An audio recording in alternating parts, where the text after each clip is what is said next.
يهده الله فلا مضل له ومن يضلل فلا هادي له أشهد أن لا إله إلا الله وحده لا شريك له وأشهد أن محمدا عبده ورسوله صلى الله عليه وعلى آله وأصحابه ومن تبعهم بإحسان إلى يوم الدين أما بعد إخواني وأخواتي في الله رحمكم الله أوصيكم ونفسي بتقوى الله فقد فاز المتقون. Para jamaah Bapak dan Ibu yang kami muliakan, alhamdulillah pada malam hari ini kita bisa hadir di masjid guna melaksanakan salat maghrib secara berjamaah. Semoga amalan ibadah kita ini diterima Allah Subhanahu wa taala. Amin ya rabbal alamin. Dan marilah kita gunakan waktu kita dari ba'dal maghrib hingga isya ini untuk belajar khususnya yang berkaitan dengan masalah akidah. Pada malam hari ini kita akan kembali berbicara tentang makna la ilaha illallah dan syarat-syaratnya. Jadi kalimat la ilaha illallah ini disebut dengan kalimat thayyibah, kalimat yang baik. Nabi SAW memastikan orang yang meninggal dunia sebelum dia wafat, sebelum dia meninggal mampu mengucapkan la ilaha illallah, dipastikan bisa masuk surga. Dan tentunya ini tidak mudah Bapak Ibu mengucapkan la ilaha illallah di saat mati atau di saat mau mati sakratul maut. Ini harus dibarengi dengan amal saleh dan pengetahuan yang lengkap tentang la ilaha illallah. Nabi Muhammad sallallahu alaihi wasallam bersabda, "Man kana akhiru kalamihi la ilaha illallah dakhala al-jannah." Barang siapa yang akhir lesannya mampu mengucapkan la ilaha illallah, dipastikan masuk surga. Makna la ilaha illallah, la ma'buda bihaqqin illallah. Tidak ada yang berhak diibadahi secara benar kecuali Allah. Itu makna la ilaha illallah. Harus ada kalimat diibadahi secara benar. Karena kalau hanya la khaliqa illallah, tidak ada pencipta kecuali Allah, ini tidak cukup. Karena orang Quraisy, orang kafir Quraisy itu Bapak Ibu mengenal Allah, bahwa Allah yang menciptakan langit dan bumi, memberikan rezeki, memberikan semuanya, mematikan, menghidupkan. Itu orang kafir Quraisy faham. Ya, orang Quraisy musyrikin, Abu Jahal CS itu faham. Tapi kenapa tetap dihukumi kafir musyrik? Dari sisi ibadah mereka salah. Ya, mereka beribadah kepada selain Allah, menyembah berhala. Kemudian la ilaha illallah ini Bapak Ibu tidak hanya dipahami begitu saja. Karena la ilaha illallah ini merupakan kunci surga dan tidak mungkin kita bisa membuka itu. Kunci itu enggak bisa membuka pintu. Kecuali kunci itu harus ada gigi-giginya. Itulah yang disebut dengan syarat la ilaha illallah. Ya. Apa itu syarat la ilaha illallah? Yang pertama al-ilmu. Harus berilmu kita ini. Kalau sudah mengucapkan la ilaha illallah harus belajar Islam ini. Jangan sampai kita ini bodoh. Apa kewajiban-kewajiban, ya apa itu larangan-larangan, harus kita pelajari. Banyak orang sekarang mengatakan la ilaha illallah tapi tidak belajar agama. Hadirin sekalian. Fa'lam annahu la ilaha illallah. Dalam surah Muhammad ayat 19. Berilmulah tentang la ilaha illallah. Kemudian yang kedua adalah al-yaqin. Harus yakin Bapak Ibu Setelah mengucapkan la ilaha illallah, menjadi seorang muslim harus yakin, enggak boleh ragu tentang agama ini. Adanya hari kiamat, enggak boleh ragu. Adanya surga, adanya neraka, enggak boleh ragu. Harus yakin bahwa Muhammad utusan Allah, tidak boleh ragu. Kalau kita salat, kalau kita zakat dapat pahala. Kalau kita meninggalkan salat dapat siksa. Ini harus yakin, ini tidak boleh ragu. Benar enggak ya hari kiamat itu ada? Benar enggak ya surga neraka itu ada? Tidak boleh kita seperti itu. Ya, harus yakin. Ya, tidak boleh ragu. Makanya Allah di awal surah Al-Baqarah menekankan bahwa Quran ini isinya keyakinan, tidak boleh ada keraguan. Kita harus meyakini Quran dan hukum-hukumnya. Allah berfirman, Alif Lam Mim, dzalikal kitabu la raiba fi. Ini kitab tidak ada keraguan di dalamnya. Ya, jadi harus yakin Bapak Ibu terhadap agama Islam ini. Kemudian syarat berikutnya ikhlas. Harus apa? Ikhlas dalam beribadah. Lawan kata ikhlas syirik. Ya, tidak boleh kita ini sisi lain ibadah kepada Allah, sisi lain kita minta kepada selain Allah. Datang ke dukun, ya kalau bahasa sekarang ini paranormal, orang pinter kayak apa ya, minta bantuan sama jin. Ini syirik, ini tidak ikhlas ini. Percuma kita mengucapkan la ilaha illallah tapi masih kita berbuat seperti itu. Mengalungkan jimat pada badan kita supaya kebal. Ini termasuk perbuatan apa sih? Syirik.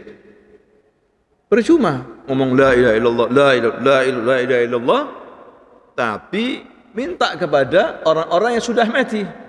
Ya wali fulani, ya habib fulani, tolong sembuhkan penyakit saya. Syirik ini. Tidak ikhlas dalam beribadah. Tidak boleh seperti itu. Kemudian syarat keempat, as-sidqu, yaitu jujur dengan mengucapkan la ilaha illallah ini. Tidak ada Tuhan yang berhak disembah secara benar kecuali Allah. Tidak ada hukum yang paling adil, yang paling baik kecuali hukum apa? Allah. Harus jujur dia. Tidak boleh dusta. Ya, mengucapkan la ilaha illallah tapi sisi lain tidak mau berhukum dengan hukum Allah. Apa hukum Islam ini? Tidak sesuai dengan zaman sekarang ini. Mana la ilaha illallah, hadirin sekalian. Nah, ini banyak yang tidak dipahami. Ya, manusia sekarang ini. Sehingga umat Islam ya jauh untuk mendapatkan kejayaannya. Karena apa? Karena tokoh-tokohnya tidak mau berhukum dengan hukum apa? Allah. Hukum penjajah yang menjajah kita yang dipakai, bayangkan.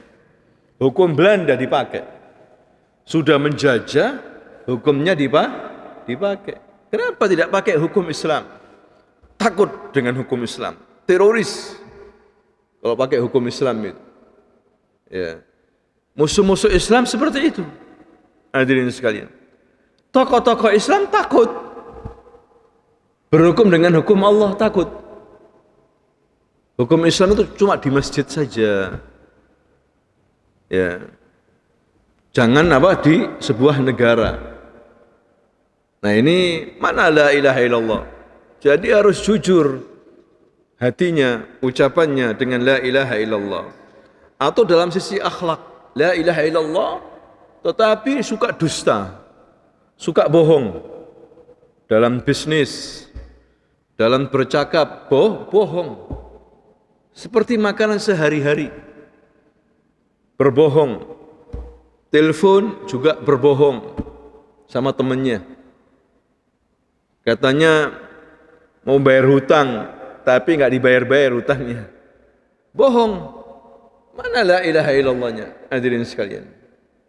Jadi la ilaha illallah itu kebanyakan kaum muslimin hanya sekedar ucapan saja. Prakteknya kurang. Ya. Kemudian syarat berikutnya, Bapak Ibu, yang kelima yaitu al-mahabbah, cinta. Cinta dengan kalimat ini la ilaha illallah. Cinta kepada Allah, cinta kepada agama Islam, cinta kepada Nabi Muhammad. Tidak boleh membenci. Cinta kepada hukum Allah ini, enggak boleh membenci. Kalau kita mengucapkan la ilaha illallah, tapi tidak senang dengan hukum syariat Islam, percuma hadirin sekalian. Apa ini la ilaha illallah? Hanya zikir saja, tapi pelaksanaannya tidak senang, tidak ada mahabbah, tidak ada cinta. Ya. Jadi Allah dan Rasulnya yang paling atas. Yang kalau kita cintai seperti itu. Yang lainnya baru setelah itu. Cinta kepada diri sendiri, orang tua, istri, anak. Tapi Allah yang apa? Teratas dalam hal cinta. Ini makna la ilaha illallah. Mencintai Allah dan mencintai apa? Rasulullah. Ada panggilan. Satu azan, panggilan Allah. Satu main bola. Nonton bola. Kira-kira milih apa kita ini? Ya, memilih panggilan Allah atau panggilan apa? Nonton bola. Kalau kita memilih panggilan nonton bola, berarti cinta kita kurang kepada Allah Subhanahu wa taala. La ilaha illallahnya kurang, hadirin sekalian. Ya. Kemudian syarat berikutnya yang ke berapa? Yang keenam, al-inqiyad. Terikat dengan aturan dari Allah. Tidak boleh seseorang merasa ya bebas kita. Tidak bisa diatur kita ini dengan peraturan agama Islam. Tidak boleh seperti itu. Kita sebagai seorang muslim mengucapkan la ilaha illallah terikat dengan aturan dari Allah. Melaksanakan salat 5 waktu. Kalau datang Ramadan kita apa? Puasa Ramadan. Kalau harta kita sudah mencapai nisab, harus kita keluarkan apa? Zakat. Ini aturan. Kalau kita punya rezeki, kita haji. Ya. Kita terikat dengan aturan ini. Enggak boleh ini, enggak boleh itu, ini haram, ini halal, ini halal. Tapi ada orang enggak peduli. Terserah mau apa saya. Enggak boleh seperti itu. Harus merasa terikat dengan aturan dari Allah. Hadirin sekalian, kita hidup ini tidak boleh semaunya saja. Ya. Kemudian yang syarat yang terakhir, yang ketujuh, yaitu al-qabul. Harus menerima. Harus menerima. Kita disuruh beribadah kepada Allah saja, tidak boleh kepada yang lainnya. Ini harus kita terima. Jangan seperti orang musyrikin. Orang musyrikin itu diceritakan oleh Allah SWT, innahum kanu idza qila lahum la ilaha illallah yastakbirun. Mereka itu apabila dikatakan la ilaha illallah, mereka sombong. Tidak mau menerima syariat Nabi. Membenci, hadirin sekalian. Ya. Nah, ini yang sering terjadi, banyak kesalahan di antara umat Islam. Tidak menjalankan hakikat daripada la ilaha illallah. Ya, la ilaha illallah tapi masih nyolong. Mengucapkan la ilaha illallah enggak salat misalnya. La ilaha illallah tapi masih korupsi. Karena dia tidak memahami apa itu la ilaha illallah. Konsekuensi la ilaha illallah, ketundukan kepada aturan Allah Subhanahu wa taala. Kebanyakan kaum muslimin, Bapak Ibu, hanya dengan lisan saja. La ilaha illallah 100 kali, 200 kali. Hanya itu. Nanti waktunya nyolong. Waktunya korupsi. Ya. Kadang enggak sholat. Makanya Abu Thalib itu tidak mau mengatakan la ilaha illallah. Pamannya Nabi itu. Padahal Rasul sudah mentalkinkan di saat mau mati. Ya ammi qul la ilaha illallah. Wahai pamanku, ucapkan la ilaha illallah. Ini kalau kamu mengucapkan, aku bantu kamu di hadapan Allah. Walaupun belum sholat, belum apa-apa. Ucapkan la ilaha illallah. Abu Thalib tak mau mengucapkan la ilaha illallah. Karena Abu Thalib ini orang Arab. Dan tahu apa konsekuensi la ilaha illallah. Berat memang. Kalau kita kan hanya ngomong la ilaha illallah sudah selesai. Kadang enggak sholat, kadang enggak puasa Ramadan. Ya, nyolong ya nyolong. Hadirin sekalian. Kalau Abu Thalib faham, ini berat ini kalimat ini. Karena kalau sudah mengucapkan la ilaha illallah, harus mengamalkan konsekuensi la ilaha illallah. Harus patuh kepada Allah, harus ibadah, harus jujur. Ya, tidak boleh berbuat maksiat. Ini konsekuensi la ilaha illallah yang tidak dipahami oleh banyak orang kaum muslimin sekarang ini. Karena apa? Karena tidak mau belajar umat Islam. Kerja terus, tidak mau belajar. Belajar ngaji saja. Mulai kecil ngaji Quran, tapi enggak belajar apa itu Islam, apa itu la ilaha illallah, enggak belajar. Nah ini hadirin sekalian yang terjadi pada keadaan kaum muslimin sekarang ini. Ya, jadi la ilaha illallah itu ada dua rukun. Tadi kan syaratnya. La ilaha illallah ada dua rukun. Rukun yang pertama apa? Isbat. Ya, nafi. Artinya rukun yang pertama nafi. Nafi itu apa? Meniadakan. Pada kalimat apa itu? La ilah. Apa itu la ilah? Tidak ada Tuhan. Nafi, menafikan. Di dunia enggak ada Tuhan. Yang kedua, isbat, menetapkan bahwa Tuhan itu hanya siapa? Allah. Berarti apa ini maknanya? Ya, mengingkari segala bentuk ketuhanan harus diingkari dan menyatakan Tuhan yang sebenarnya itu siapa? Allah. Kalau ada yang memahami dia menyembah Allah tapi masih mengaku ada Tuhan selain Allah, tidak berlaku la ilaha illallah. Masih mempunyai keyakinan pluralisme agama. Semua agama baik, semuanya masuk surga, Hindu, Buddha masuk surga, Nasrani, Yahudi masuk surga. Menyatakan seperti itu, batal la ilaha illallah, hadirin sekalian. Karena orang Hindu, Buddha nyembah siapa? Nyembah Allah. Tidak. Berarti apa? Tidak bagus itu. Ya, kita harus mengingkari mereka. Mengingkari Tuhan selain siapa? Allah. Kita harus ingkari. Batil itu. Selain Allah, mereka menyembah batu, menyembah jin, ya, menyembah Nabi Isa, menyembah Uzair, menyembah matahari, sesat itu semuanya. Kita ingkari, kita harus mengingkari itu dan menetapkan yang berhak disembah itu siapa? Allah. Ini akidah hadirin sekalian. Nah ini banyak orang tidak paham. Menyembah Allah, sisi lain dia mengakui Tuhan selain Allah. Semua agama baik. Baik gimana? Inna dina indallahil Islam. Agama yang diridhoi itu agama apa? Islam. Di sisi Allah itu yang diridhoi oleh Allah. Selain Islam enggak diridhoi. Ya, jadi la ilaha illallah mempunyai berapa? Dua rukun. Yang pertama nafi. An-nafyu bahasa Arabnya, bahasa Indonesianya meniadakan. La ilah.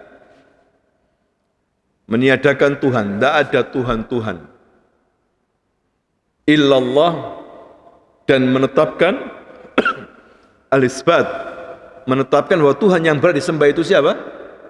Allah.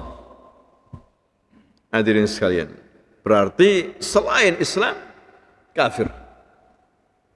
Ya, selain Islam itu kafir. Ini juga berdasarkan dengan firman Allah,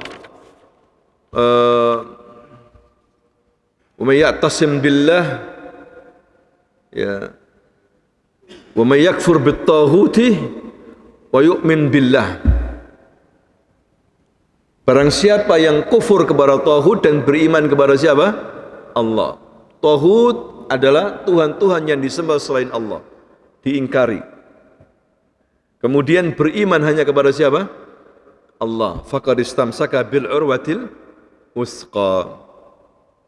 Paham ya, Bapak Ibu hadirin sekalian, tentang syarat la ilaha illallah dan juga rukun daripada la ilaha illallah.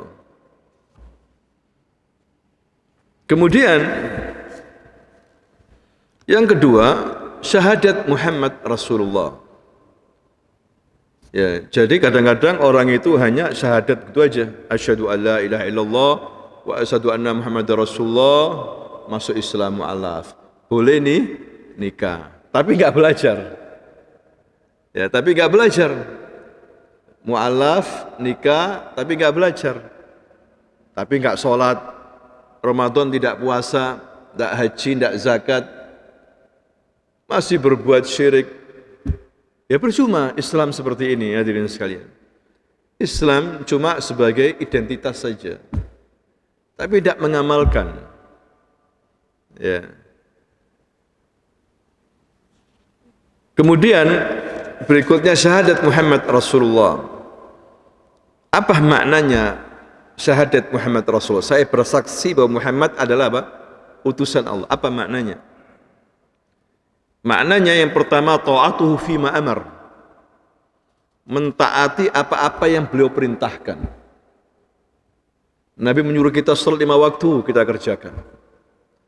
Ramadan juga kita disuruh berpuasa, kita berpuasa.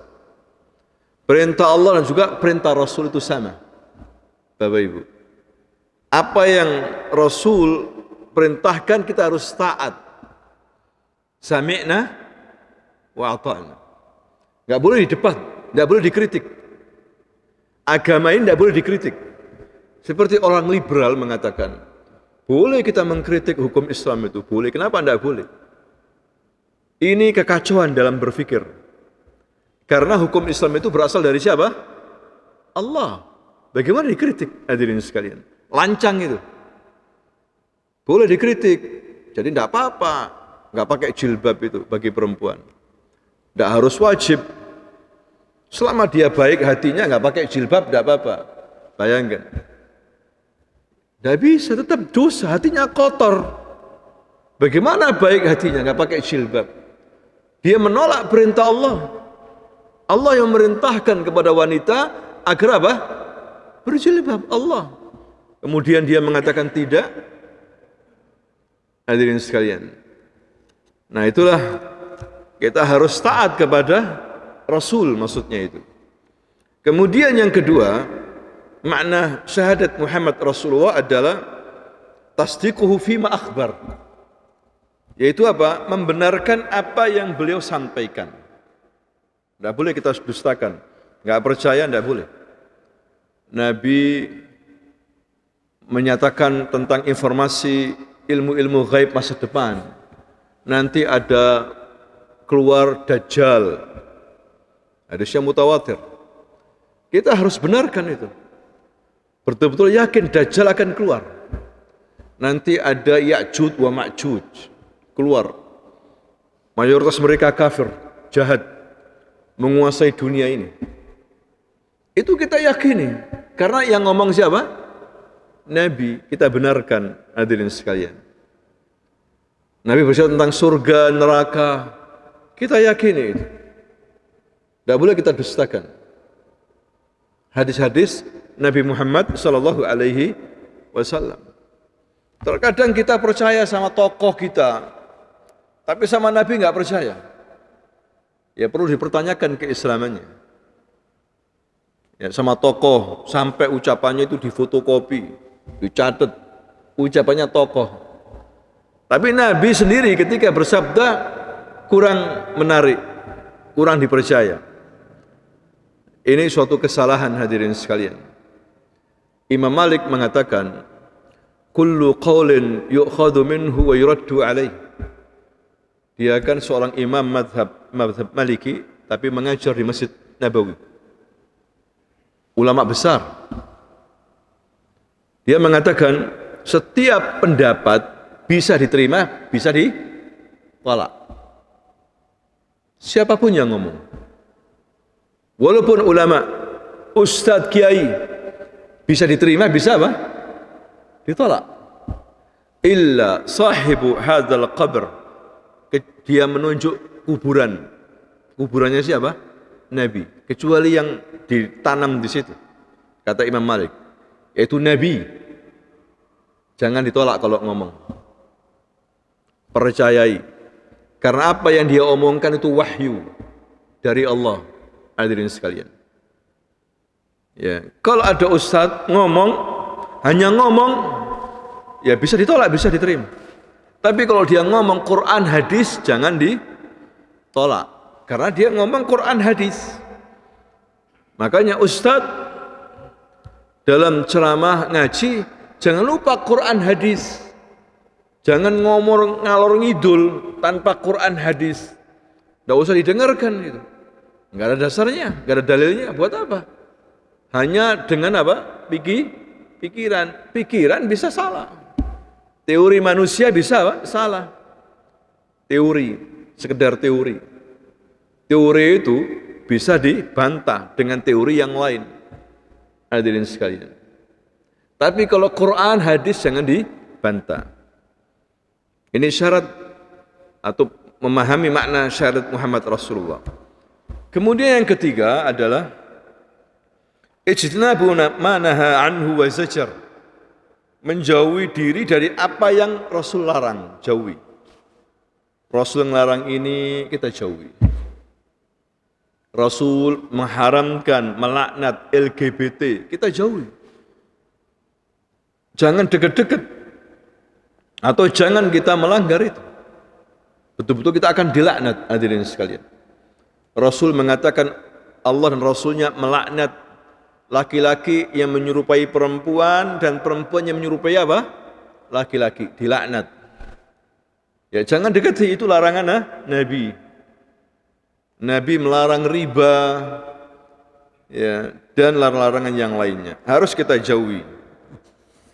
Melarang berbuat bid'ah, harus kita jauhi. Kemudian yang keempat, makna daripada syahadat Muhammad Rasulullah adalah wa an la yu'badullahu illa bima syara'. Dalam beribadah kita ini, Bapak Ibu, harus sesuai dengan apa yang disyariatkan oleh Nabi.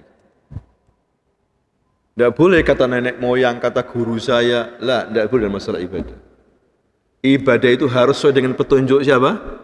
Nabi. Tidak boleh seorang mengatakan, ini sesuai dengan kelompok saya. Lah, bukan begitu. Salah itu pernyataan. Ibadah itu harus sesuai dengan apa? Ajaran Nabi. Ada enggak ini ajarannya, kau berbuat ini? Katanya dapat pahala. Kalau kita melakukan ini dapat pahala. Ada dasarnya? Nabi mengatakan seperti itu? Oh enggak, ini hanya kira-kira saja. Tidak bisa. Agama ini bukan untuk kira-kira. Oh ini perkataannya Syekh Fulan. Belum tentu. Nabi tidak pernah kok memerintahkan itu. Tidak ada. Dan semua alhamdulillah hadis-hadis Nabi ini sudah dibukukan. Tinggal kita lihat. Kalau ada orang ngomong, qala Rasulullah, Nabi berkata, mudah. Cek. Hadirin sekalian. Benar enggak Nabi mengatakan seperti itu? Ternyata tidak ada riwayat. Ini dusta. Perkataan ustadz atau kiai disandarkan kepada Nabi, padahal Nabi tidak mengatakan. Ini dusta atas nama Nabi. Jadi hadirin sekalian, bahaya sekali. Ya, lebih baik mengatakan ini perkataan saya, bukan hadis, bukan apa? Quran. Terus terang begitu saja. Jangan kita mengatakan sesuatu disandarkan ke Nabi, padahal Nabi tidak apa? Mengatakan. Diancam dengan neraka. Nabi mengatakan man kadzaba alayya muta'ammidan falyatabawwa maq'adahu minan nar. Barang siapa yang berdusta atas namaku, kalau aku tidak mengatakan, dia berdusta atas nama Nabi Muhammad, siap-siaplah menempatkan tempat duduknya di neraka. Ya, banyak tersebar di masyarakat hadis-hadis maudhu. Maudhu itu apa? Palsu. Ribuan, bahkan ratusan ribu. Kadang-kadang masyarakat tidak tahu. Bahkan ustadz tidak tahu. Kalau nggak belajar, asal main comot buku saja, nggak diteliti.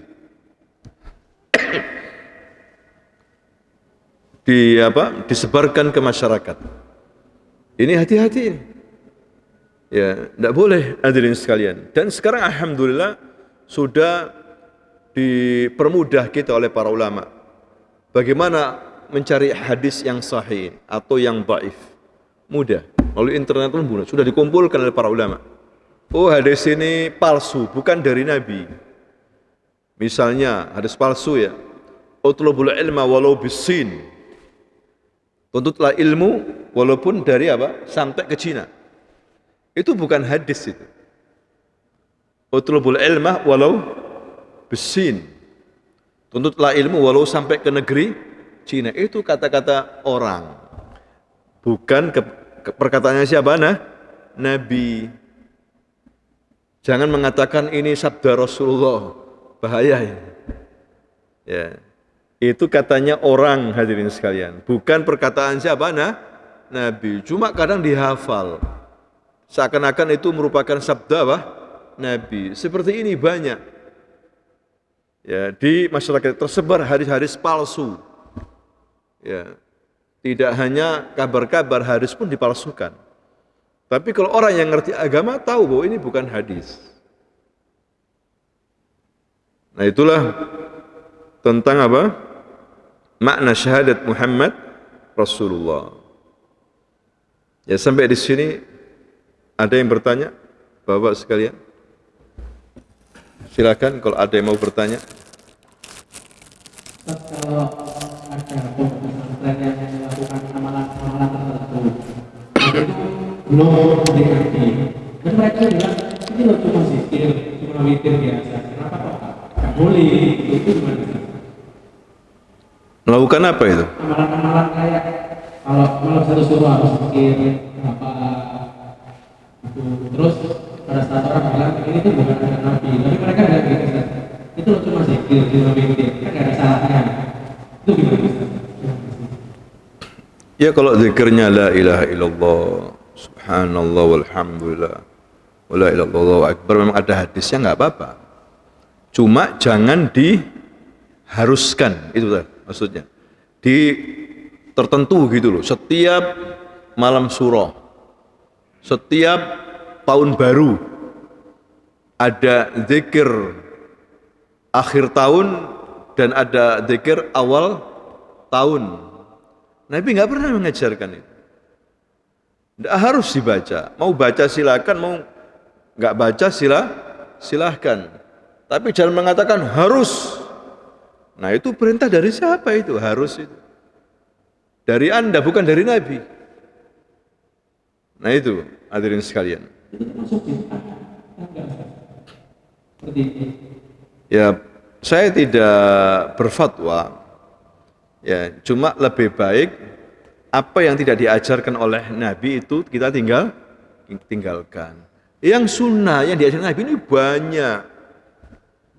Itu aja sudah cukup, hadirin sekalian. Tidak usah kita tambah-tambah lagi. Ya, nggak usah kita tambah-tambah lagi. Yang sudah ada sudah banyak. Bahkan belum kita kerjakan sunnah-sunnah Nabi. Bahkan ada orang yang mengerjakan sunnah Nabi dilarang. Padahal itu sunnah Nabi kan? Ya, jenggot sunnah Nabi enggak? Sunnah Nabi. Tapi berapa banyak orang enggak suka sama jenggot? Yang kerja di sini enggak boleh jenggoten. Padahal dia muslim, Masya Allah. Mana akidahnya? Nabi mengatakan peliharalah jenggot wahai laki-laki. Kan? Itu perintah. Tapi kadang kita ini lupa, ya, dan ngikuti zaman, membenci sunnah Nabi. Contohnya seperti itu. Ya, jadi banyak yang sunnah-sunnah justru apa? enggak dikerjakan, tapi membuat hal-hal yang baru. Kalau dia menetapkan membuat hal-hal yang baru harus bisa jatuh dalam perbuatan bid'ah. Ya, seperti pada zaman sahabat Abdullah bin Mas'ud di Baghdad, di Basra apa di Baghdad, Irak pokoknya. Sana kan banyak orang-orang mu'allaf. Ya, jauh dari Madinah. Jadi mereka mengerjakan hal-hal yang ini. Mereka berzikir Subhanallah pakai apa kerikil, dihitung pakai kerikil. Subhanallah pakai kerikil satu. Allah. Langsung dilaporkan oleh yang lain ke sahabat Nabi waktu itu ada di Irak. Didatangi oleh Abdullah bin Mas'ud. Ya jamaah, Nabi itu baru saja meninggal dunia. Kalian sudah berbuat sesuatu yang tidak ada ajaran dari Nabi. Nabi itu kalau zikir dengan tangannya. Gini, kalian pakai batu. Katanya mereka apa? Bukankah ini baik? Ya Abdullah bin Mas'ud, ya Abdullah bin Umar, bukankah ini baik? Zikir. Apakah kita diazab karena zikir? Lihat jawabannya kan. Seperti tadi kan. Apakah kita diazab gara-gara zikir? Tidak. Kamu diazab karena apa? Menyelisihi Nabi. Bukan karena zikirnya. Katanya siapa ini? Ibnu Umar atau Ibnu Mas'ud radhiyallahu anhu. Kamu disiksa sama Allah nanti karena menyelisih Nabi. Nabi zikir dengan tangan kanannya. Tapi kamu zikir pakai apa? Batu, menyelisih. Bikin-bikin kamu. Itu sahabat tegas. Agar orang tidak macam-macam nanti. Ya, macam-macam bisa pakai apa cetet-cetet itu aja. Zikir. Ya, pakai tangan aja karena ini akan ditanya saksi ini. Kalau pakai HP itu nggak saksi HP ini. Ya, tapi kalau pakai ini tangan dengan tangannya ini akan ditanya. Nabi mengatakan ya aku tasbih bi yaminih. Nabi itu berzikir dengan apa? Tangan kanannya. Bukan tangan kiri ya, tangan kanan aja. Kadang orang itu zikir tangan kiri masuk juga. Padahal dasarnya apa? Tangan kanan. Nah seperti itu. Ada orang enggak kiri kanan, enggak apa-apa kan zikir. Ya sudah, susah orang kayak gini. Disuruh ngikuti Nabi tapi bantah. Paham ya? Bapak Ibu ya. Saya enggak bisa tangan satu, dua-duanya. Yang penting sudah nyampaikan. Terkadang orang susah mau berdebat. Ya seperti itu. Makanya ngikuti Nabi sebaik-baik amalan. Ngikuti Nabi. Simple, tidak banyak macam-macam. Ya, nikah. Ya, qabiltu nikah langsung mau nikah suruh syahadat dulu asyhadu alla ilaha illallah asyhadu anna Muhammadar Rasulullah masuk Islam. Tapi karena sudah terbiasa di masyarakat kita. Padahal tidak harus begitu, langsung aja. Ya fulan, aku nikahkan kamu, kan gitu ya. Paham ya? Bapak Ibu, mudah-mudahan bermanfaat. Subhanakallahumma wa bihamdika asyhadu an la ilaha illa anta astaghfiruka wa atubu ilaik. Assalamualaikum warahmatullahi wabarakatuh.